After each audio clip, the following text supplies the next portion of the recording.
방송에서 제공하는 투자 정보는 투자 판단에 대한 조언입니다. 방송에서 제공하는 주식의 가치, 가격 상승 및 가격 하락에 대해서는 방송사에서 보장하지 않습니다.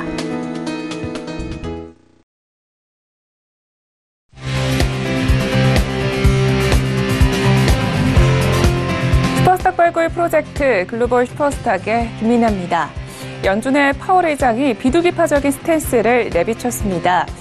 기준금리 동결에 이어서 앞으로의 금리 인상도 자제할 것이다라는 뜻을 시사했는데요. 이에 나스닥 지수는 2% 넘게 급등하기도 했습니다. 전날의 중국 상해종합지수는 기업들의 실적 부진 때문에 약세로 마쳤는데요. 이번 연준발 호재가 증시를 상승세로 이끌 수 있을지 저희 글로벌 슈퍼스탁과 함께 확인해 가시기 바랍니다. 자, 그럼 오늘 알아볼 코너별 이슈들부터 확인하겠습니다. 먼저 글로벌 코너로 가보겠습니다. 현지 시간으로 30일부터 무역전쟁 타결을 위한談판에 들어갔습니다. 무역전쟁의 휴전은 3월 초에 마무리가 되는데요. 핵심 의제들에 대해서 어떤 이야기가 오갔는지 자세하게 분석을 해볼 거고요. 그리고 FOMC에 대한 결과 내용도 발표가 되고 있습니다. 미국 연준은 향후 금리 인상 결정에 있어서 인내심을 가질 것이다 라고 말했는데요. 관련한 이야기에 대해서 자세하게 속속들이 뜯어보도록 하겠습니다. 자, 이번에는 차이나 코너로 가보도록 하겠습니다. 먼저 첫 번째 소식입니다. 알리바바의 실적이 발표가 됐습니다. 무역전쟁이 이 때문에 실적이 주춤하다라는 해석들이 나오고 있는데요. 이 매출액 자체는 전년 동기 대비해서 증가했지만 성장률이 약간 둔화했다라는 것이 전문가들의 해석입니다. 자세한 내용 잠시 후에 만나보시고요. 자, 두 번째로는 중국이 힘을 쓰고 있는 국가 대개가 있습니다. 대표적으로는 중국 제조 2025가 있는데요. 현재 이 사업들이 진척에 현재 되지 않고 있다고 합니다. 변화하는 중국 정책에 대해서 알아보고요. 관련해서 시장의 흔들림도 함께 분석을 해볼 테니까요. 끝까지 함께 하시면서 매매 전략까지 챙겨가시기 바랍니다. 자, 그럼 본격적으로 글로벌 슈퍼스타 출발합니다.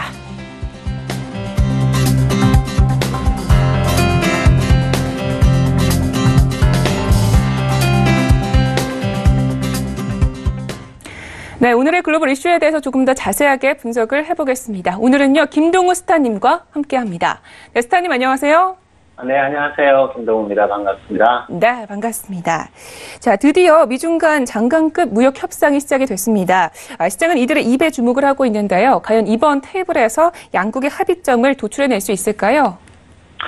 네, 지금 미중 무역 협의가 계속 이루어지고 있는데요. 우선 미국과 중국이 이제 30일, 31일 이틀간인데요. 그러니까 30일 날 글로벌 경제에 이제 현재 발목을 잡고 있는 무역 전쟁의 종식을 앞두고 이제 워싱턴 DC에서 이틀간의 일정으로 고위급 협상에 들어갔고요.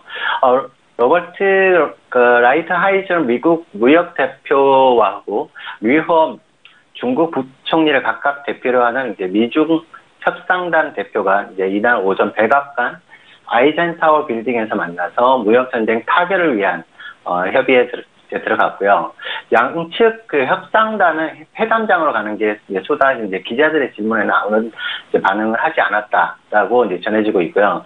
자, 지난 7일에서 9일 사이에 중국 베이징에서 열린 차관급 협상에 이은 이번 장관급 협상은 오는 3월 1일 날 휴전 종료를 앞두고 미국과 중국의 무역 전쟁은 물론 글로벌 경제의 어떤 전환점이 될 것으로 보여지고 있고요.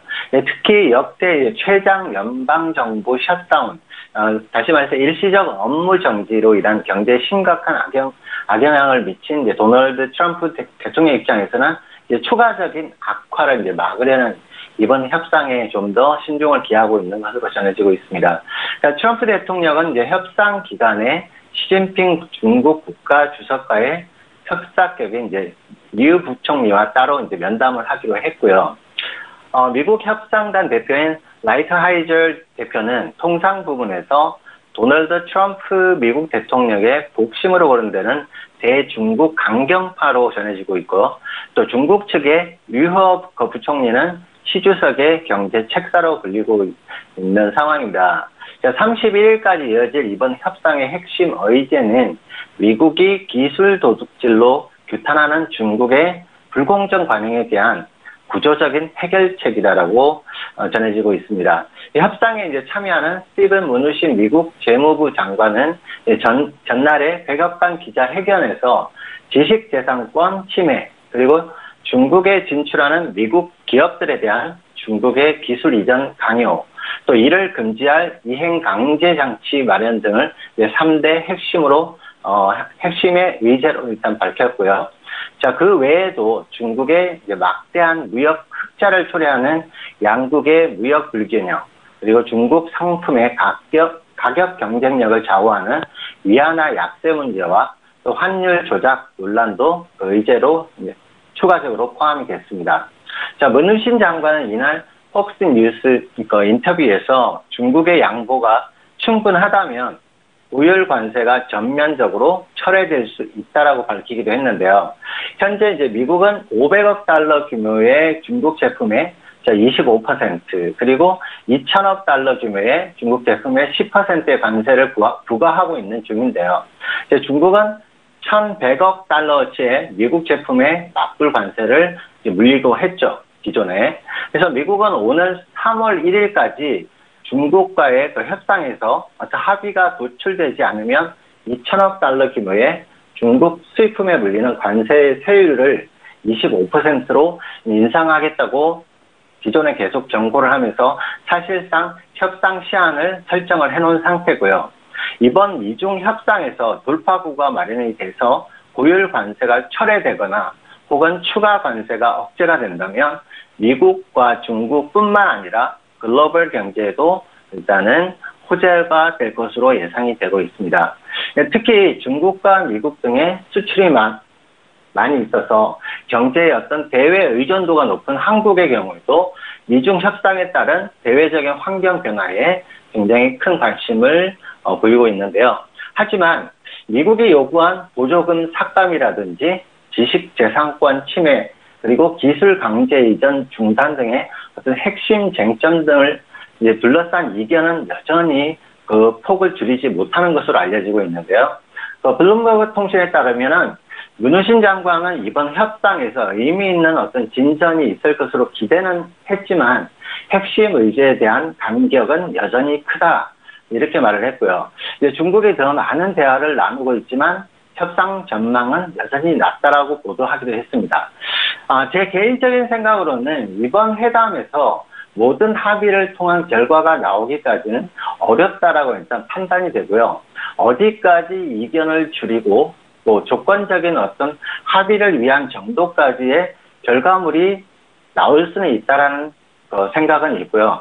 해서 3월 1일 이전까지 최소한 완전한 그리고 완벽한 협상이 되기까지는 3월 1일까지는 최소한 소요가 될 가능성이 높아 보입니다. 해서 투자자 여러분들은 향후에 확실하게 모든 완벽하게 협의가 이루어지기 전까지는 이 이슈들에 대해서 관심을 두고 또 투자의 전략에 감안을 해서 하시는 것이 여러분들의 그 리스크를 줄이는데 큰 도움이 될 것으로 생각이 됩니다. 네, 알겠습니다. 일단 여러 가지 문제들이 현재 상존해 있는 상황이다. 그래서 두 가지 방향성이 모두 상존해 있다라는 말씀이셨고요. 하지만 우리 스타님은 큰 기대는 어려울 수도 있겠다라고 보는 입장인 것 같습니다. 자, 이렇게 해서 첫 번째 이슈는 여기까지 분석을 해보고요. 두 번째 이슈도 함께 살펴보도록 하겠습니다. 지난 29일에 시작된 1월 FOMC 결과가 나왔습니다. 역시 시장의 예상대로 기준금리는 동결을 시켰는데요. 또 추가적으로 향후 금리 인상 역시 인내심을 갖겠다는 의사를 내비쳤다고 합니다. 이에 따른 향후 글로벌 시장에 대해 영향을 조금 진단을 해볼까요? 네, 지금 이제 미국 연준에서 기준금리 이제 동결은 예상됐던 부분이고요. 하지만 이제 중요한 것이 또 단어 하나하나에 항상 촉각을 곤두세우고 그 발표에 이제 집중을 이제 해왔었는데요. 자, 이번 같은 경우는 세 가지 정도의 큰, 그 탑픽으로 놓고 보자면, FOMC 위원회 만장일치로 해서 현 금리를 유지 결정을 했다는 것과 그리고 추가적이고 점진적인 금리 인상의 기준의 그런 문구들을 삭제를 했다는 점 해서 금리 인상의 어떤 속도 조절을 하겠다라는 그런 의중을 내비쳤다는 것이 어쨌든 미국 시장에 큰 폭의 상승에 영향을 미친 것 같고요. 그리고 대차 대조표 그 축소 속도도 늦출 수도 있다. 자, 이런 발언을 했습니다. 그래서 보유 자산 줄이는 긴축 계획에 변경을 시사하기로 했습니다. 이 세 가지를 놓고 볼 수 있는데요. 자, 미국 중앙은행인 연방준비제도가 어제죠. 30일 현행 2.25%에서 2.5%의 기준금리를 동결을 했는데요. 이제 연준은 그러나 이제 금리 인상에 있어서 어떤 인내심을 발휘할 뜻을 밝혔다. 이 부분이 시장의 호재로 좀 작용을 했던 것 같고요. 향후 금리 인상 속도 조절도 하겠다는 그런 시사를 했습니다. 그래서 연준은 이날까지 이틀 동안의 통화정책 회의인 연방공개시장위원회 정례회의를 열어서 만장일치로 기준금리를 동결하기로 결정을 했습니다. 이 부분만 보자면 기존의 경제 상황에 대한 서로 어떤 이견이 굉장히 많았었고 FOMC는 지속적으로 자기네들이 이게 계획한 대로 계속 인상을 하겠다는 그 의지가 전면적으로 지금 변한 그런 상황이 되겠습니다. 그래서 연준의 금리 동결은 금융시장의 예상과는 부합하는 것이었고요. 미국 경제매체인 CNBC 방송국에서 경제 전문가 46명을 상대로 해서 지난주에 설문조사를 한 결과도 응답자의 전원이 1월은 FOMC의 금리 동결을 예상을 했던 부분이기 때문에 예상치와 부합하는 그런 결과가 나왔고요. 연준은 이제 성명에서 세계 경제와 그리고 금융 발전과 그리고 낮은 물가 상승 압력을 고려해서 연방기금 금리 목표 범위에 대한 향후 조정을 결정할 때 인내심을 가질 것이라는 이제 그런 내용으로 발표를 했습니다. 그래서 연준이 금리 결정에 인내심을 발휘할 수 있다고 언급을 함에 따라서 향후 금리 인상 속도 조절이 예상이 되고 있습니다. 특히 이제 연준은 이번 성명에서 이제 추가적인 또 점진적인 금리 인상이라는 그 문구 자체를 삭제를 했고요. 또 속도 조절용까지 강력하게 그 내용을 뒷받침을 했습니다. 그래서 연준이 공식적으로 금리 인상 중단을 시사한 것은 2015년 이후로 처음 있는 일이고요. 또 앞서서 연준은 지난해 12월 회의에서 기준금리를 0.25% 인상을 했지만 올해부터는 통화 긴축의 속도를 조절하기로 했다라는 발표고요. 또 올해 금리 인상 횟수도 기존 3회에서 2회로 하향 조정을 일단은 했고요. 추가적으로 보면 1회가 될 수도 있고 아니면 또 3회가 될 가능성도 충분히 열려있다는 얘기예요. 협의하에 속도 조절을 하겠다는 발언이기 때문에요. 그래서 연준은 또한 별도의 성명을 내고 필요한 경우 대차 대조표 축소 속도를 늦추는데 개방돼 있다라고 밝히기도 했고요. 이는 이제 연준이 통화 긴축의 다른 한 축인 보유자산 축소 계획을 변경할 수도 있다는 점을 시사를 한 것입니다. 그래서 연준은 2015년도 제로금리 정책 종료를 선언한 이후에 지금까지 9차례에 달하는 금리를 인상을 했고요. 지난해에는 3월과 6월, 9월, 12월 분기별로 총 4차례에 걸쳐서 금리를 인상한 바 있습니다. 자, 위와 같은 내용을 전체적으로 봤을 때 연준이 기존의 어떤 매파적인 강한 성향에서 극전환하면서 비둘기파적인 성향으로 너무도 극과 극의 면으로 바뀌었다는 것을 알 수가 있고요. 또 올 경기 자체나 여러 가지 문제들에 대한 우려가 깊다라고 판단했기에 이 같은 유례없는 2015년도 이후에 그런 성향 변경이 나타난 게 아닐까 생각을 해봅니다. 또한 심각한 상황이 실제로도 생긴다면 하다못해 금리 인하의 상황도 생길 수가 있지 않을까 하는 개인적인 생각도 좀 있는데요. 이러한 부분들을 잘 참고를 하셔야 될 것 같고요.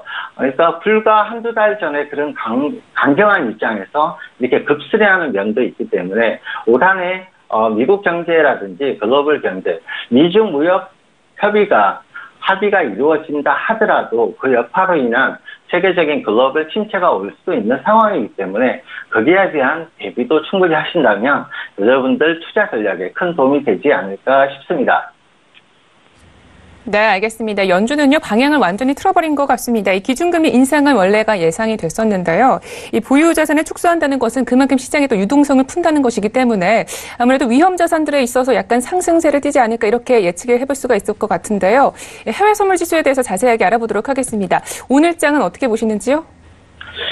네. 지금 미국 시장이 이제 오늘 새벽이죠. 우리나라 시간으로 이제 4시에 그 FOMC 성명이 나오면서 등을 추가적인 상승세를 굉장히 강하게 올려붙였고요.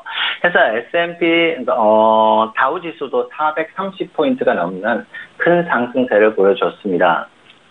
우선 S&P 500을 좀 살펴보면 지난주에 제가 예고 드린 대로 2700선을 향한 상승 흐름이 강하다고 계속 제가 말씀을 드렸었고, 그래서 특별한 악재가 나오지 않는 이상 그럴 가능성이 높다 말씀드렸는데, 지금 거의 2700선에 근접하는 그런 상승 흐름을 보여주고 있습니다. 자, 무역 합의에 대한 어떤 긍정적인 전망과 그리고 연준의 금리 인상에 관한 호의적인 발표에 이제 힘입어서 상승에 추가적인 힘을 더했고요. 이제 현재 자리에서의 상승이 유지가 된다면 추가적으로 2730선 내외까지의 추가적인 상승이 가능해 보입니다. 다만 단기 급등에 따른 또 저항이나 또 숨고르기성 조정에 대비한 전략도 필요한 구간이라고 여겨지고요. 해서 우선적으로 단기적인 현재 시간 기준으로 봤을 때 이제 어제 고점이 2689.75를 찍고 지금 크게 조정이 나오지는 않고 있는 상황인데요.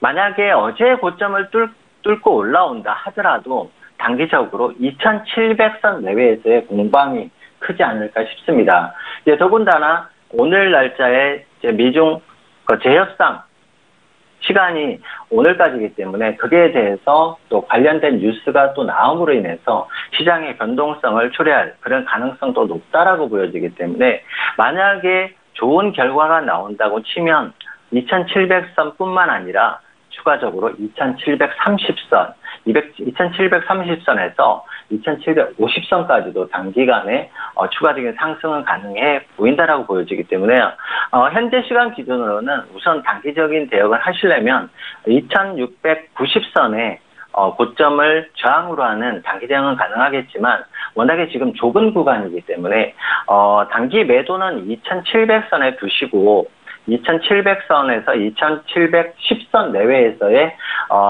단기 급등에 따른 매도 전략은 가능해 보입니다. 다만 현재의 상승 흐름은 그대로 지속되고 있기 때문에 상방 경직은 여전히 진행 중이다라고 보여져요. 해서 지금 만약에 하단에서의 눌림에서의 매수대는 2660선에서 2665선 내외에서의 단기 매수도 가능해 보이는 구간이고요. 더군다나 지금 이제 우리나라만 이제 부정 연휴가 들어가기 때문에 추세적인 그런 롱포보다는 단기적인 대응으로 주말 이전에 마감을 해놓으시고 다음 주에 재대응하시는 그런 전략이 더 좋아 보입니다. 해서 하단에서의 단기적인 매수는 2660선 내외에서의 손절 구간 잡으시고 전일의 고가를 돌파하는지 여부 확인하신다면 2730선 내외까지의 상승 가능하다라는 의견 드릴게요. 그리고 두 번째로 나스닥 선물 연결해서 같이 볼 건데요. 나스닥 같은 경우도 지난주에 제가 예고 드린 대로 하단에 6600선의 지지가 이루어진다면 추가적인 상승으로의 한번 시도가 가능해 보인다라고 말씀을 드렸는데요. 정확하게 6600선의 지지를 받고 급상승을 하면서 지금 제가 목표가로 드린 6800선을 강하게 돌파하면서 6800 지금 50선을 상회하는 지금 강한 흐름을 보여주고 있고요. S&P보다도 지금 나스닥의 상승이 조금 더 두드러진 그런 모습이 보입니다. 해서 추가적인 상승이 나온다면 우선은 7000선 내외까지의 상승 시도가 한번 이어질 수는 있겠지만 이 중간 라인대에서 6,900과 6,950 사이에서의 강한 저항대가 지금 자리 잡고 있다는 점 꼭 명심하시고요. 더군다나 또 좀 전에 이제 S&P와 마찬가지로 미중 협의회에서의 좀 좋지 않은 뉴스가 나온다면 큰 조정의 그런 어떤 빌미가 될 수도 있기 때문에 그 부분 좀 유념하셔서 하시고, 현재는 단기적인 추세가 나온다 하더라도 7,000선대가 단기적인 고점이 될 가능성은 높아 보입니다.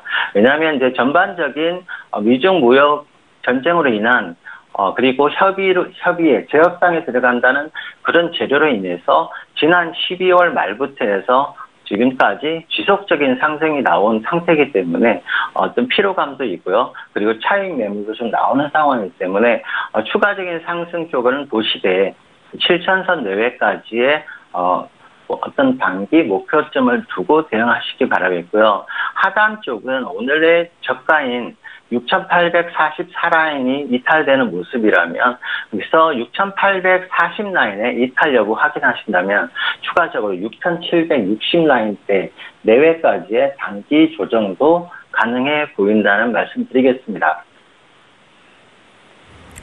네, 알겠습니다. 지수 선물 같은 경우에는요, 단기적으로는 약간의 눌림이 나올 수가 있지만 앞으로의 좀 상승세가 예상된다라는 말씀을 해주셨고요. 자, 현재 금리 인상이 동결이 조금 되면서요, 이 달러 인덱스 같은 경우가 크게 영향을 받을 것 같습니다. 계속적으로 달러 인덱스는요, 주요 6개 통화 대비해서 약간의 약세를 이어가고 있는 것 같은데요. 좀 흐름에 대해서 짚어볼 수 있을까요? 네, 지금 달러 인덱스 같은 경우는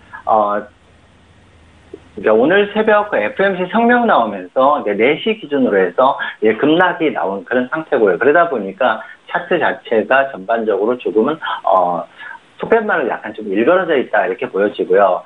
달러 인덱스의 단기 지지점은 94.70대 내외의 단기 지지점이 있기 때문에 추가적인 하락이 나온다면 1차적으로 94.70대까지는 단기 조정이 나올 가능성이 높아 보여요. 하지만 이제 어제 저점 구간인 94.95 구간이 1차적으로 지지가 된다면 다시 한번 단기 반등이 또 나올 수 있는 구간이라고 보여지고요. 왜냐하면 지금 미중 무역 재협상의 그런 재료로 인해서 많은 상승이 나왔기 때문에 또 거기에 관련된 추가적인 뉴스가 나오더라도 큰 상승이 안 나온다면 오히려 달러 인덱스는 단기적으로 또 반등이 나올 가능성도 있기 때문에 어제의 저가가 이탈된다면 달러 인덱스는 단기적으로 94.70대까지 열려 있다라고 보여지고요. 그리고 이제 월봉이나 주봉을 봐도 월봉이 지금 무너지는 모습이 하단대가 무너진다면 추가적인 하락이 좀 나올 수 있는 그런 구간이다라고 이제 지속적으로 제가 말씀을 드렸었는데 급반등이 나오지 않는 이상 달러 인덱스의 약세가 조금 더 나올 수 있는 구간이다. 하지만 완전한 신호는 아직 나온 구간이 아니기 때문에 이 부분은 좀 살펴가면서 그 흐름의 신호를 보시면서 하단과 그리고 단기 반등의 어떤 판단을 해야 될 것 같습니다. 알겠습니다. 달러 인덱스 같은 경우에는 양방향 모두 모멘텀이 남아있기 때문에 자세하게 살펴봐야 된다라고 말씀해 주셨는데 그러면 이 달러 인덱스가 양방향 모든 모멘텀을 가지고 있기 때문에 이 골드와 유로 같은 경우에도 약간 달러의 영향을 받아서 좀 부진한 흐름을 이어가지 않을까 이렇게 예상할 수도 있겠습니다. 골드 같은 경우는 일단 우리 스타님이 말씀해 주신 대로 계속적으로 상승세를 이어가고는 있거든요. 오늘 장은 좀 어떻게 보시는지요? 네. 지난주까지도 계속 제가 골드에 강한 힘이 존재한다라고 말씀을 드렸고요.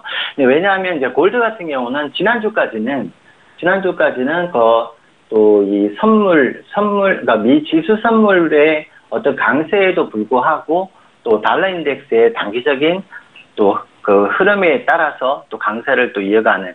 하지만 이제 지난주 그러니까 1월 23일, 24일 이 구간에 조금의 조정은 나왔지만 큰 하락의 조정이 나오는 모습이 아니고 단기 지지선을 강하게 지지하는 그런 모습을 펼쳤다라고 이제 보여지고요. 그래서 제가 제시드렸던 가격대가 1280선에서 추가적으로 나오더라도 1275라인대의 지지만 이루어진다면 다시 한번 정고점인 1300선을 향한 또 상승 시도가 나올 수 있다라고 말씀을 드렸었는데요. 이날을 기준으로 해서 또 급등하는 그런 모습을 보여줬어요. 이제 물론 달러 인덱스의 단기적인 또 조정이 나오면서 큰 힘이 됐고요. 그리고 그 이전에는 또 미국 지수 선물의 단기 조정 시간대에 또 오히려 골드는 또 상승을 하는 그런 모습과 해서 미국 지수 선물이 하락할 때 상승을 또 같이 보여주고 또 달러 인덱스가 약세일 때 지수 선물이 강하다 하더라도 또 그 여파로 골드가 상승하는 그런 모습을 보여줬기 때문에 제가 단기적으로 제시했던 1320선과 그리고 1330선 내외까지의 지금 상승이 나와 있는 상황입니다.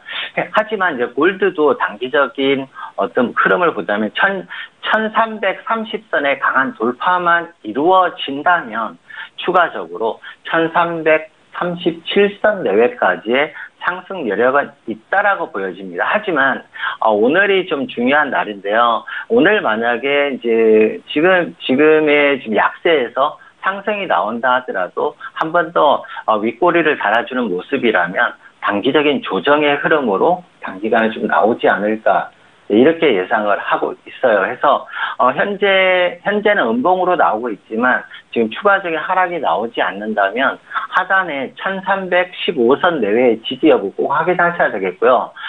그쪽에서의 지지만 이루어진다면 다시 한번 정고점인 1328선을 돌파하면서 1335선 내외까지의 추가 상승까지는 일단은 열어두시고 대응하시면 되겠습니다.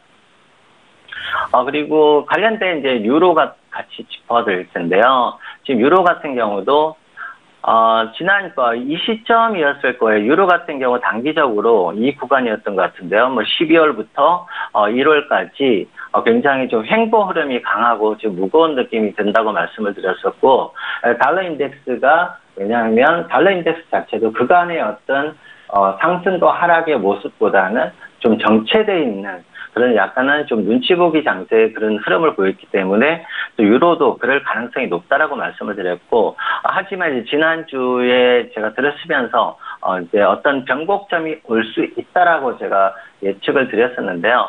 지금 굉장히 좀 많이 올라온 편이죠, 현재는. 그래서 추가적인 지금 상승 구간에 있다라고 보여지고요. 일단 단기적으로 1.157750 내외까지의 상승 구간은 열려 있다라고 보여집니다. 왜냐하면 지금 달러 인덱스 자체가 지금 급반등의 어떤 모습이 아니라면 좀 단기적으로 추가 하락의 가능성이 더 높다라고 보여지기 때문에 유로 같은 경우는 어떤 1.15700 내외에까지의 단기 상승은 나올 듯 싶고요. 추가적으로 나온다면 1.16350 내외까지의 추가적인 상승이 가능한 구간까지 접어들어 있기 때문에요. 계속해서 지난주 말씀드렸고, 지지난주도 말씀드렸다시피, 그 부분에 참고를 하셔서 단기 상방 대응 꼭 하시면 될 것 같고, 오늘의 이탈자리는 오늘의 이제 저가인 1.15240의 이탈만 아니라면 추가 상승 쪽에 무게를 두고 대응해 보시고, 오늘의 저가, 지금 현재 시간 기준 저가가 이탈되는 흐름이라면 잠시 정리를 하시고 추 흐름을 보시고 대응하시면 될 듯합니다. 네, 알겠습니다. 자, 마지막으로 크루드 오일에 대한 매매 전략도 함께 보도록 하겠습니다. 이 베네수엘라 사태로 인해서 공급 이슈가 있기 때문에 연속으로 현재 3거래 연속 양봉을 조금 만들어내고 있는데요. 하지만 일각에서는 아직까지는 박스권에 머물러 있다라는 진단도 있습니다. 오늘 장 어떻게 보시는지요? 네, 사실 오일 같은 경우는 이제 여러 가지 모든 재료로 봤을 때는 그간의 지금 주간 재고 발표라든지 이런 부분을 봤을 때는 사실 재고량이 계속 늘어나고 있는 상황이었습니다. 하지만 이제 지난 12월 말까지의 지난 10월부터 12월 말까지의 워낙에 급격한 가격 조정의 세가 그나마 좀 지지를 해준 것 같고요. 평소 같았으면 거의 $60대는 벌써 훌쩍 넘어가는 그런 모습이었을 텐데, 왜냐하면 이제 글로벌 경제에 대한 침체 여부, 그런 이슈들이 계속 나오고 있다 보니까, 아주 강한 상승은 지금 못 나와주고 있는 그런 상황이에요. 근데 거기다가 이제 베네수엘라 문제가 나오면서 그나마 또, 오일에 또 강한 상승에 좀 뒷받침해주는 그런 재료 중에 하나였지 않았을까 생각이 듭니다. 물론 차트상으로의 분석만 놓고 보자면 지금 라인대가 지금 55불대까지는 이제 추가적인 상방이 좀 열려 있는 상황이고요. 거기다가 조금 더 좋은 무역 합의 좋은 또 호재가 터진다면 57불대까지는 단기적인 상승의 가능성이 있다라고 보여집니다. 다만 아직은 여러 가지 면에서 봤을 때 미국 지수 선물의 상승에 비해서는 조금은 약한 힘이다라고 보여지고요. 지금은 좀 약간의 변곡점이 있기 때문에 상방 쪽이 조금 더 열려 있다고는 보지만 만약에 조그만 이슈라도 나온다면 다시 한번 조정이 52불대까지도 일단 열려있다는 점 좀 주의하시고요. 다만 여러 가지 정황상 55불대는 충분히 돌파가 나오면서 56불대까지 그리고 57불대까지 상승은 한번 기대해 보셔도 좋을 듯합니다. 네, 알겠습니다. 이렇게 해서 크루드 오일에 대한 매매 전략까지 모두 만들어 봤습니다. 네, 스타님 오늘 말씀은 여기까지 듣도록 하겠습니다. 말씀 고맙습니다. 네, 감사합니다. 다음 주에 뵙겠습니다. 네, 참고로 본 방송에서 제공하고 있는 정보는 투자 판단에 대한 조언일 뿐 주식의 가치나 수익률을 보장하고 있지 않습니다. 저희 서영재TV는 자본시장법을 준수하여 1:1 투자 상담, 유사 추진행위, 무인가 영업행위, 불법 대여 정보 및 가입 권유 등 모든 불법 사항들 엄중하게 금지하고 있습니다.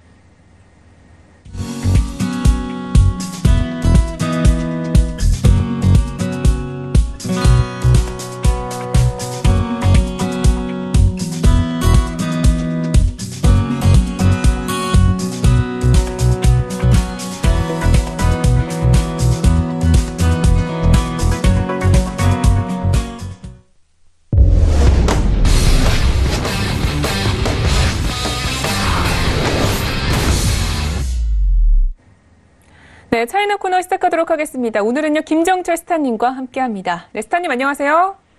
네, 안녕하십니까. 네, 반갑습니다. 자, 먼저 저희 이슈 분석하기에 앞서서요, 진단장 마감 시황부터 알아보면 좋겠는데요. 네, 지금 중국 같은 경우가 이제 미중 고위급 무역 협상, 그러니까 장관급입니다. 장관급 무역 협상을 앞두고 약간 경계심을 나타냈었는데요. 경계심은 살짝 나타냈지만 그래도 그렇게 많이 밀리진 않았고 건전한 조정 이렇게 좀 보시면 좋을 것 같습니다. 전장 대비해서 0.72% 하락을 했고요. 선전 성분 지수 역시 이제 1183.71로 마감을 했는데 일단 전체적으로 이제 시진핑 국가주석의 이제 경제 책사라고 하는 게 뉴욕 부총리가 이제 제가 봤을 때 2강 인민행자까지 이번에 포함되어 있다는 부분이 조금 제가 봤을 때 포괄적인 타협이 가능하지 않을까라는 생각도 들고요. 같이 포함해가지고 지금 중국 고위급 관료들이 워싱턴에서 고위급 협상 벌이는 일정으로 지금 이제 가 있는데, 지금 아마 이제 협상을 하고 있을 텐데요.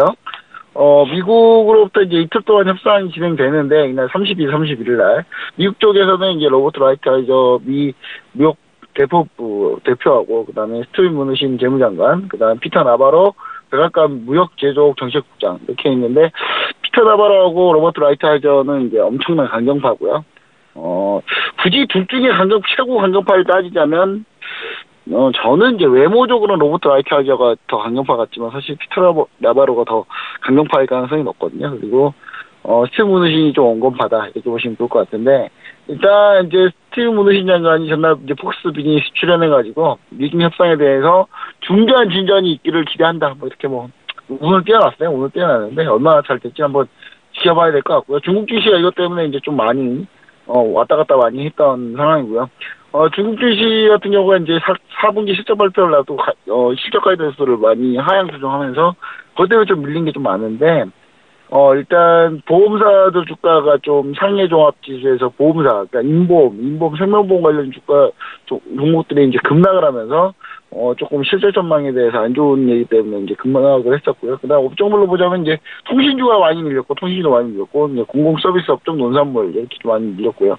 홍콩 증시 같은 경우는 이제 살짝 올랐습니다. 소폭 올랐는데, 저 같은 홍콩 증시 같은 경우가 최근에 텐센트나 이쪽 이제 워낙에 파동 뚫리면서 좋아가지고 그런 종목들이 좀 버텨주면서 시장이 조금 약간 혼조세를 보이지 않나, 상해 종합과 홍콩 증시가 약간 혼조세를 보이지 않나, 그렇게 좀 생각을 해볼 수 있겠습니다. 네, 알겠습니다. 마감 시황에 대해서 알아봤고요. 그러면 이슈부터 살펴보도록 하겠습니다. 자, 중국의 최고 기업이라고 할 수 있는 알리바바가요, 실적 발표를 했습니다. 그런데 실적 발표 내용이 상당히 좀 논쟁이 많이 오가고 있거든요. 자세하게 먼저 실적 내용 발표에 대해서 좀 훑어볼게요. 네, 알리바바 그룹이 이제 사실 알리바바가 이제 중국에서 제일 큰 회사는 아닌데 일단 제 성장성이 높고 규모도 상당히 크고 그런 부분들 때문에 상당히 알리바바에 대한 기대를 상당히 많이 해요. 원래 많이 하는데 알리바바 같은 경우가 이제 실적을 발표했는데요. 30일 날 어제 따끈따끈하게 발표를 했습니다. 발표했는데 회계전도 2018년 3분기, 2018년 4분기 실적이라고 볼 수 있겠죠. 분기 측정하는 각 나라마다 좀 달라가지고 실적 보고서를 따르면 매출이 전년 동기 대비해서 약 41% 증가한 1,172억 7,800만 위안, 우리나라 돈은 약 19조 4천억 정도 매출을 기록했고요. 같은 기간 동안 순이익은 33% 증가했고 순이익 같은 경우가 309억 6,400만 위안 이렇게 좀 나왔습니다. 그리고 이번 분기 매출의 증가율이 앞서 이제 블룸버그가 예측한 증가율 44%를 살짝 밑돌죠. 41%로. 예, 그래서 이제 로이터 통신 같은 경우는 최근 3년 내 가장 낮은 매출 증가율이다. 전분기인 지난 3분기 알리바바 매출 증가율 54%, 그 다음에 지난해 1, 2분기 매출 증가율이 61%에 비하면 41%는 너무 낮은 거 아니냐. 이런 얘기들이 좀 나오고 있습니다. 그래서 이런 부분들 때문에 미중 무역 갈등 때문에 경기 둔화로 이제 중국 경기 둔화로 알리바바 매출이 좀 줄어든 거 아니냐라는 영향의 평가인데, 제가 봤을 때는 무슨 뭐만 있으면 다 미중 무역 전쟁 갖다 붙이는데 제가 봤을 때 미중 무역 전쟁 때문에 알리바바가 크게 밀린 것 같지는 않고요. 제가 봤을 때는 그냥 워낙에 경쟁이 치열하고 구조적인 성장 정책이다. 언제까지 매 분기마다 60% 넘는 성장을 어떻게 합니까? 제가 봤을 때는 그런 부분들 때문에, 성장성은 계속 성장을 하고 있는데, 이 성장성이, 사실 약간의 정체기에 와 있다. 정체기에 와 있기 때문에 무조건적으로 성장한다. 그런 맹목적인 거는 좀 그렇게 생각 안 해야지 맞지 않을까. 저는 이렇게 좀 생각하고 있고요. 구조적으로 이제 뭔가 이 성장 정체기를 탈퇴할 만한 뭔가가 필요하겠죠. 그래서 지금 전체적으로 이제 단순한 숫자로 봤을 때는 알리바바가 성장이 점점 떨어지고 있다. 이렇게 보셔야 되지 않을까. 이렇게 생각하시면 좋을 것 같네요. 네, 알겠습니다. 이 부분이 꼭 미중 무역 갈등 때문만은 아닐 수도 있다라고 분석을 해주셨습니다. 말씀대로 일각에서는 그렇게 나쁜 실적이 또 아니다라는 이야기도 나오고 있습니다. 사실 이것을만 보면 이 성장률 자체는 굉장히 경이적인 기록이거든요. 오히려 또 다른 기업들은 역성장하는 것도 있습니다. 특히 알리바바 같은 경우에는 클라우드 부분에서 굉장히 좀 긍정적이다라고 하는데 좀 자세하게 분석을 해볼 수 있을까요? 네, 알리바바가 주력하고 있는 이제 클라우드 사업 같은 경우는 매출이 무려 84%나 증가를 했습니다. 그러니까 제가 봤을 때는 이 성장 자체가 사실 솔직히 중국 기업도 대부분 역성장하는 업종이 대부분인데 이 정도면 엄청난 거죠. 근데 또 신사업 쪽에서도 열심히 좀 하고 있다라는 부분, 그런 부분을 좀 생각해 봤을 때는 나쁘지 않다. 근데 이제 클라우드 사업 매출이 급증했는데 이 클라우드 사업 매출이 급증한 부분이 전체 파이에서 엄청난 많은 부분을 차지하고 있지는 않아서, 근데 이 부분이 이제 점점 증가하면 달라지겠죠. 이제, 클라우드 사업 같은 경우가 84% 증가한 66억 1,100만 위안을 기록하면서요. 상당히 빠른 성장세를 기록하고 있습니다. 그래서 알리바바가 원래 핵심 사업이라고 할 수 있는 이 전자상거래 매출이 1,028억 6,300만 위안. 이게 40% 증가했고요. 실적 발표 후에 알리바바 주가가 사실, 클라우드 사업 매출이 좀 84% 늘었다는 것 때문에, 상당히 주가가 급등했어요. 그러니까 시장에서는 알리바바의 성장성 떨어지는 거 아니야라고 했지만 주가는 올랐습니다. 주가는 무려 6% 급등했고요.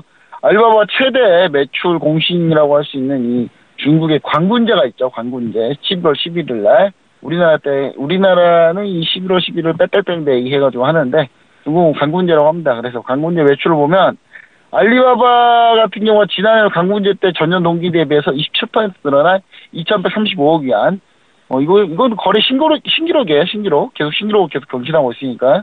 그리고 이제 거래 증가율로 따져도 39.3%, 이제 작년에 39.3% 해가지고 10% 정도 이제 둔화했는데, 이게 장용 알리바바 최고 경영자가 이제 11월 분기 실적 발표하는 자리에서 이제 경제 상황이 좀 악화되고 있다. 그래서, 좀 매출 전망치를 하향 조정하겠다. 이렇게 좀 얘기는 했었는데요. 사실상 그래도 이 부분이 상당히 좀 클라우드 이쪽은 성장성이 좀 높다. 근데 겨우 지금 차지하는 매출이 그렇게 높지 않기 때문에 이 부분이 이제 좀 많이 확장이 돼서 커지면 알리바바가 이제 수익 구조 다변화로 좀 추가적인 성장이 계속 가능하겠죠. 근데 사실 진짜 알리바바의 가장 큰 문제점은 뭐냐면 전체적으로 중국 경기가 안 좋고 미중 무역 전쟁이 일어나서 그것 때문에 좀 안 좋고 이런 게 전혀 아니에요. 사실 후발주자들한테 이제 강력한 후발주자들이 계속 나타나고 있어가지고 경쟁이 점점 치열하다는 게 문제거든요. 지금 현재 핀도더라고 하는 이 전자상거래 업체의 신흥 강자가 등장하면서 이쪽은 이제 소셜 커머스입니다. 소셜 커머스라서 우리나라로 따지면 약간 쿠팡이나 약간 이런데 티켓몬스터 뭐 이런 거하고 비슷한 형태거든요. 근데 이런 핀도더 같은 회사들이 나타나기 시작하면서 제가 봤을 때는 알리바바가 점점 점유율이 갉아먹고 있다. 그래서 알리바바가 언제까지 중국 시장을 꽉 잡고 뭐 그렇게 할 가능성은 그렇게 높지 않고요. 오히려 경쟁이 더 문제다. 그래서 이 경쟁에 대해서 이겨야 되는 그런 상황이 직면해 있다. 뭐 이렇게 보시면 좋을 것 같고, 신사업이 경쟁을 해서 이기기 힘들다면은 사실 경쟁을 뭐 어느 정도 치열하게 좀 하가면서 신사업적으로 활약을 모색해야 되는데, 그게 이제 클라우드라는 부분, 그런 부분을 우리가 좀 알리바바를 볼 때 그런 부분 많이 봐야 되지 않을까, 그렇게 좀 생각을 해볼 수 있겠습니다. 네, 알겠습니다. 첫 번째 이슈는 여기까지 분석을 해보도록 하겠습니다.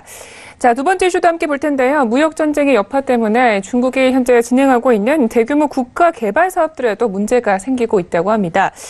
우리 글로벌 슈퍼스탁 시간에서 소개해 주셨던 시진핑의 도시죠. 슝안신구 역시 문제가 생겼다고 하는데요. 자세한 소식 전해주세요. 네, 슝안신구. 제가 글로벌 슈퍼스탁 아직도 기억나는 게 첫 번째 이슈였어요, 이게.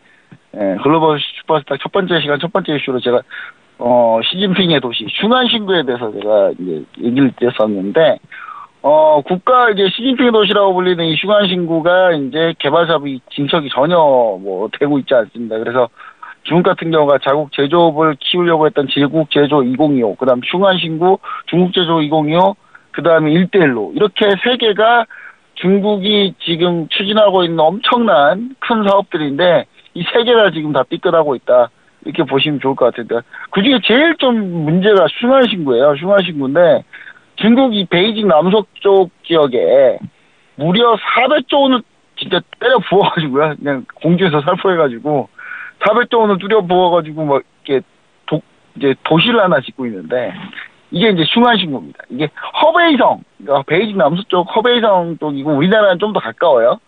베이징보다 슝안신구 훨씬 더 가깝고요. 그런 부분이 있는데, 이 시진핑 주석이 직접 나서가지고 중국의 천년대계다, 국가 대사다 하면서 2017년 4월에 개발 계획을 발표했습니다. 발표했을 때 다 경악을 금치 못했어요. 뭐 이런 대규모로 개발을 하나. 그러니까 우리 어떻게 보시면요, 우리나라 서울에 분당이 있잖아요. 분당, 서울에 있으면 분당 정도 되는데 거기를 분당 정도로 만드는 게 아니라 거기를 약간 부산 정도로 해가지고 규모로 해가지고 만드는 그런 형태예요. 그러니까 엄청나게 큰 사업인 거죠. 그래서 이 큰 사업이 진행이 되고 있는데, 개발 조성 계획이 한 발표된 2년이 지났는데 아직까지 이쪽이 허허벌판입니다. 뭐 전혀 진행이 안 되고 있어요. 그러니까 기반 시설조차 제대로 구축되지 않고, 재정적 지원이 약간 좀 미흡합니다. 그러니까 이쪽에 돈을 중국이 때려부을 만한 그 돈이 그렇게 많이 쉽게 나오고 있지 않은 것 같아요. 그래서 중국 지도부가 적극적으로 이 기업 지원을 강조했는데, 국유기업, 대학, 병원, 연구기관 하나도 안 가려고 그래요, 여기를. 왜냐면 허허벌판인데 어떻게 갑니까?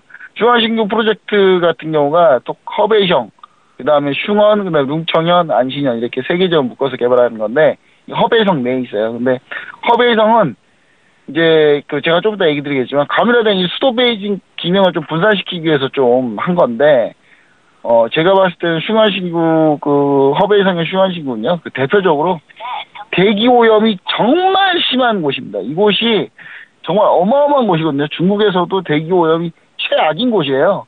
근데 여기다가 청정 도시를 개발한다고 하니 미리 가 있으라고 하는데, 개발이 되고 나서 가는 것도 모자란데 개발되기도 전에 미리 기업들 가 있으라고 하니 가겠습니까? 이제 아무도 안 가고 있는 거죠. 돈이라도 많이 주면 가겠지만. 그래서 이제 그런 상황이기 때문에 이 부분이 좀 잘 진척이 안 되고 있는 그런 상황이 있습니다. 네, 알겠습니다. 굉장히 오랫동안 약간 버려진 도시로 놓여지고 있는 것 같은데요. 이 밖에도 아까 소개해 주신 중국 제조 2025 같은 경우에는 계획을 조금 바꿔야 되는 가능성도 있겠습니다. 또 그리고 1대1로도 여기저기 좀 문제가 많은 것 같은데요. 자세하게 좀 훑어보면 좋겠습니다. 네, 일단 중국 지도부가 이제 첨단 제조업 육성에서 2015년에 중국 제조 2025를 발표를 했죠. 근데 이 프로젝트가 미중 무역 전쟁에서 거의 주요 타겟이 됐습니다. 역풍 맞았고요. 중국 제조 2025 계획을 통해서 중국은 원래 본래 2049년까지 첨단 제조 경쟁력을 갖춰가지고 미국을 넘어서겠다 이렇게 생각을 하고 있었는데 그것 때문에 이제 중국이 엄청나게 미국의 이제 제조 지위를 이제 위협하기 위해서 엄청나게 노력을 했었죠. 그래서 정부 보조금하고 금융 지원을 통해 가지고 바이오, 의료, 항공, 우주, 반도체, 기계, 정보통신, 로봇 막 이쪽을 엄청나게 돈을 투자했어요. 돈을 투자했는데 미국 같은 경우가 이제 이렇게 따라오니까 위기의식을 느낀 거죠. 그래서 도널드 트럼프 행정부에서 중국 제조업이 2025를 사실 정조준해서 사실 무역전쟁을 일으킨 거다라고 보시면 됩니다. 그래서 이제 이 부분이 이제 미국의 견제를 받는 것도 중요한데 중국이 또 방향도 잘못 잡았어요. 이게 특히 중국이 가장 집중했던 분야가 반도체 분야인데 물론 반도체, OLED도 어차피 반도체입니다만은 그리고 그 밖에 전기차 배터리 다양한 산업이 있지만 그 중에서 특히 반도체를 또 엄청나게 집중했거든요. 근데 반도체 부분이 방향을 좀 잘못 잡았어요. 방향을 이상하게 잡아가지고 첫 번째로 우리나라랑 경쟁하려고 했었어요. 그러니까 미국을 따라잡겠다고 하면 미국이 주 장점이 있는 비메모리를 집중 투자했어야 되는데 우리나라를 따라잡겠다고 그러니까 타겟은 전 제조업체 국가 타겟은 미국을 이기는 건데 실질적으로 세부적인 타겟은 우리나라였던 거예요. 그래서 메모리 반도체에 적극적으로 투자를 해가지고 이제 미국이 이제 예를 들어서 뭔 일만 있으면 지금 비메모리 나 알았어 그럼 우린 비메모리 수출 안 해 너네한테 그러면 중국 기업 망하는 거거든요. 그러니까 중국이 비메모리를 미국에 받아서 쓰고 있는데 그럼 차라리 비메모리를 지금까지 막 계속 개발했으면은 미국이 안 줘도 자기들이 만들어서 쓸 수가 있는데 괜히 한국 쉬어버렸나 봐요, 한국이. 그래서 메모리 반도체에 기술 투자하다가 지금은 푸젠진압 해가지고 메모리 반도체 수율이 안 나가지고 다 망하고 있습니다, 지금. 중국 반도체 회사들이 지금 중국 정부가 2번을 살려줬는데 다 망하고 있어요, 지금 또다시. 그러니까 도저히 수율이 안 나와서 생산이 안 돼요. 그러니까 메모리 반도체는 아무나 하는 게 아닙니다. 물론 비메모리 반도체도 아무나 하는 게 아니지만 메모리 반도체는 정말 엄청나게 많은 규모 경제를 때려 부어야지 가능한 산업이거든요. 근데 그거를 중국이 우리나라가 참 쉬워 보였나 봐요. 삼성도 하고 SK하이닉스도 하니까 한국 주로 이제 중국 사람들이 한국 비하할 때 그러잖아요. 한국 사람들 하는 거가 사실 자기들 역사의 일부분이라 생각하고 하는 거 별로 무시하고 막 그러는데 무시하다 큰 거 다쳤죠 어마어마하게 돈 날렸습니다 중국 지금. 이제 그런 상황이고 지금 제조 2025가 이것 때문에 완전히 틀어진 상황인데 이미 다 틀었다고 보시면 됩니다. 그리고 1대1로 같은 경우도 해당 국가 중에 30% 넘는 국가들이 1대1로 그냥 포기했어요. 완전 포기해가지고 중국 같은 경우는 현재 제대로 진행이 안 되고 있습니다. 그러니까 그 30% 국가들이 이제 돌아서려면은 중국이 돈을 다 대라 이건데 중국이 돈을 다 못 대겠죠 당연히. 그것 때문에 아마 제가 봤을 때 1대1로도 무늬만 1대1로 되지 않을까. 그래서 제조 2025는 거의 물 건너갔고요. 이제 거의 완전히 파기했다고 보시면 될 것 같고 1대1로 같은 경우는 사실상 무늬만 1대1로일 가능성이 상당히 높다. 그래서 그런 부분들을 우리가 좀 생각해 보시면 중국에서 이제 중국적인 투자할 때 좀 많은 참고를 하실 수 있지 않을까 그렇게 생각할 수 있겠습니다. 네, 알겠습니다. 이런 소식은 우리나라 기업들에게도 좀 호재로 작용할 수도 있겠습니다. 자, 이번에는 기업 분석 시간으로 가보도록 하겠습니다. 먼저 이슈에서 살펴본 만큼 우리 알리바바에 대해서 좀 보면 좋겠는데요. 이 성장세에 대한 노이즈가 있었음에도 어제장은요 6% 넘게 상승을 해줬습니다. 앞으로 흐름에 대해서 좀 짚어볼까요? 네, 먼저 이제 원래 제가 텐센트홀딩스하고 알리바바 오늘은 이제 중국의 BAT 특집을 가지고 나왔는데 BAT 중에 이제 하나는 없습니다만 일단 그래도 텐센트홀딩스하고 알리바바가 먼저 알리바바 먼저 해볼게요. 알리바바 차트를 한번 띄워주시면 좋을 것 같네요. 자, 알리바바 보시면은 알리바바는 이제 참고로 이제 미국 나스닥에 상장돼 있고요.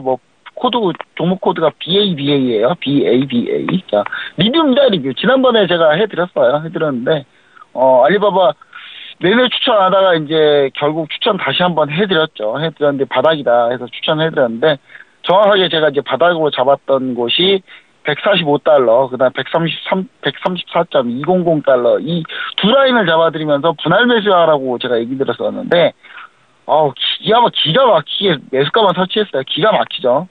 손절가 126.400달러는 터치를 안 했습니다. 정말, 참, 이게 사실, 마음 졸였어요. 손절당할까봐. 근데, 당할 뻔 하다가 결국은 손절가 터치 안 하고, 그 다음에 위로 급반등 나와주면서, 이미 이제 1차 목표가는 달성했습니다. 달성한 상태인데, 어제도 6% 또 급등했고요. 근데 이제 최종 목표가가 175달러니까 그 부분까지 우리가 쭉 홀딩을 하시면 좋을 것 같습니다. 그래서 알바 같은 경우는 175달러를 다시 넘을 수 있냐, 이거는 이제 뒤에 어떤 게 좀 필요하냐면요. 지금 이제 마인 회장이 물러나고 나서의 그 안정감을 봐야 될 것 같습니다. 그 이후에나 좀 추가적인 매수를 좀 볼 수 있지. 지금은 이제 정고점까지만 보시면 좋을 것 같고요. 그다음 텐센트 홀딩스를 추가적으로 좀 가지고 나왔습니다. 리뷰하는 거고요. 요즘에 리뷰 많이 합니다. 왜냐하면 올만큼 많이 올라서 지금 여기서 고점에서 제가 신규 추천드리는 건 아닌 것 같아가지고, 일단 텐센트 홀딩스를 보시면 텐센트 홀딩스도 마찬가지입니다. 차트를 한번 텐센트 홀딩스 띄워주시면 좋을 것 같은데, 최근에 이제 다시 4차 판호라는 게 게임 허가입니다. 게임 허가가 텐센트 홀딩스가 1, 2, 3차까지 안에 포함이 안 됐었어요. 그러니까 중국 정부가 이거 텐센트 홀딩스 죽이려고 하는 거 아닌가, 이런 말까지 나돌았는데, 결국 4차 판호에 텐센트 홀딩스 게임이 포함됐습니다. 포함되면서 거의 1년 만에 지금 텐센트 게임이 신규로 나와요. 그러니까 그동안 신규 게임 1년 동안 출시 못하다가 지금 추가적인 판호 가능성이 또 나오고 있기 때문에, 지난번에 이제 판호 가능성이 충분히 있다, 텐센트 홀딩스를 배제하지 못할 거다라고, 왜냐면 중국께서 게임 1위니까요. 근데 이제 지난번 매수를 다시 한번 추천드렸는데, 이거는 이제 홍콩에 상장돼 있습니다. 그래서 홍콩 300달러에서 매수를 제가 얘기 드렸고, 1차 목표가를 지금 도달 직전에 있어요. 도달 직전에 있는데, 일단 352 홍콩달러에서 1차 수익 실현을 할 생각이고요. 375.500 홍콩달러, 여기가 최종 목표가라는 점 다시 한번 강조드리면서요. 텐센트 홀딩스도 정고점까지 우리가 볼 수 있다, 이렇게 좀 보시면 좋을 것 같습니다. 네, 알겠습니다. 알리바바 같은 경우는 CEO의 동향도 함께 주의 깊게 보셔야겠습니다. 자, 오늘의 차이나 이슈는 여기까지 이야기 듣도록 하겠습니다. 스타님, 말씀 고맙습니다. 네, 감사합니다. 참고로 본 방송에서 제공하고 있는 정보는 투자 판단에 대한 조언일 뿐 주식의 가치나 수익률을 보장하고 있지 않습니다. 저희 서영재TV는 자본시장법을 준수하여 일대 투자 상담, 유사주신행위, 무인가 영업행위, 불법 대여계정 보미, 가입권유 등 모든 불법 사항들 엄중하게 금지하고 있습니다.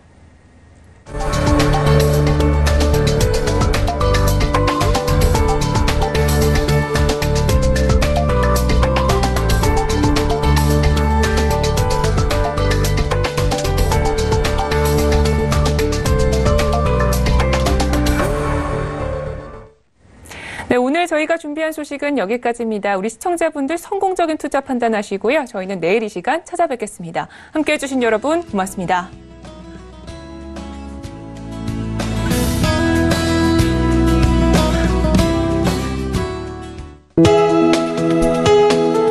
본 방송에서 제공하는 투자 정보는 투자 판단에 대한 조언입니다. 방송에서 제공하는 주식의 가치, 가격 상승 및 가격 하락에 대해서는 방송사에서 보장하지 않습니다.